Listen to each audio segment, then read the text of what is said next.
Get ready. 10 seconds. 5 seconds. Start.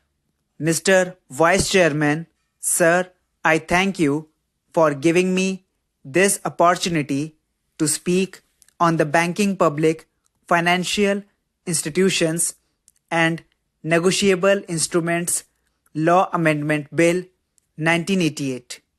Sir, if we go back to the history when the announcement was made by Shrimati Indira Gandhi, our former Prime Minister, we had seen that there was opposition even from the congressmen against the progressive thinking, and they said that the banks should not be nationalized.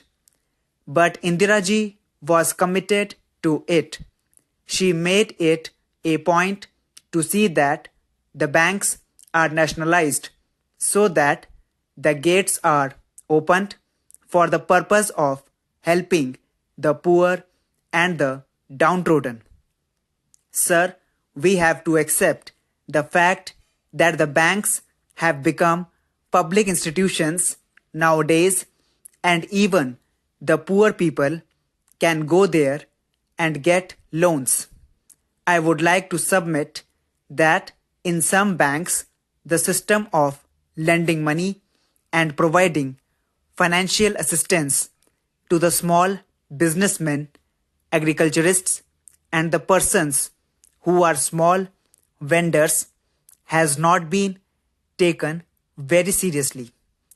In the last year budget, that is the 1988-89 budget, which was presented by the then finance minister, the thrust was given to agriculture.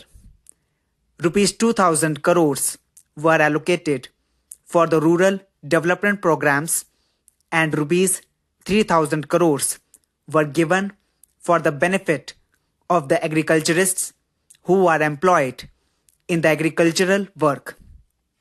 Sir, still I would like to say that the benefits have not reached them for the simple reason that the banks are looking at the agriculturists and also small businessmen and vendors as persons who will not be able to repay the amount. I would like to submit that the reality is that the big businessmen who have taken loans of crores and crores of rupees from the banks have not repaid the loans in time. There are several methods adopted by the banks to collect the money from the farmers who have taken the money for agricultural purposes. They collect from the sugar mills, they collect from the marketing societies, and from several places the money is collected from them. But the banks are treating the agriculturists as unwanted elements. That tendency among the bank officials should go. Now, sir, they have started a system of bank finances to the agriculturists within a radius of about 20 kilometers, which will definitely benefit the agriculturists. Sir, the other important aspect is that in spite of the deposits mounting, there is a system of paying commission to the promoters in which a lot of bungling is going on. They are paying promoters commission to those persons who mobilize the deposits. When it is a government institution which is depositing the money, why should we pay promoters commission? To whom are they paying? This particular aspect of promoters commission should be removed because the finances are there to benefit the people. The officers are there in the banks to collect the deposits.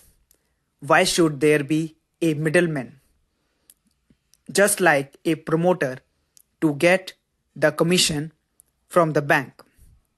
Sir, the other aspect is that they are introducing computers. Sir, it created a furor in the minds of the workers working in the banks. Some unions agree, some unions fail to agree. Some of the banks have introduced computers. Sir, the assurance which is given by the finance ministry that the employees will not be retrenched and that they will be accommodated elsewhere should be followed. They should also find out the avenues for employing those persons in some allied works. They are opening new branches. They can be accommodated in those new branches. Sir, even in the rural areas, as the Honorable Member has just mentioned, the opening of a branch is not a discrete thing. When one Indian bank opens a branch in a particular village, immediately the State Bank goes there, the UCO Bank goes there. They do not apply their mind, they do not find out what will be the total business there. They should see to its viability while opening a branch. That system is not being followed. I am talking about southern region. The banks want to have a competition there, but the competition should be on the basis of population there and the area in which they are operating. But simply opening a branch without transacting any business will be a burden on the bank itself.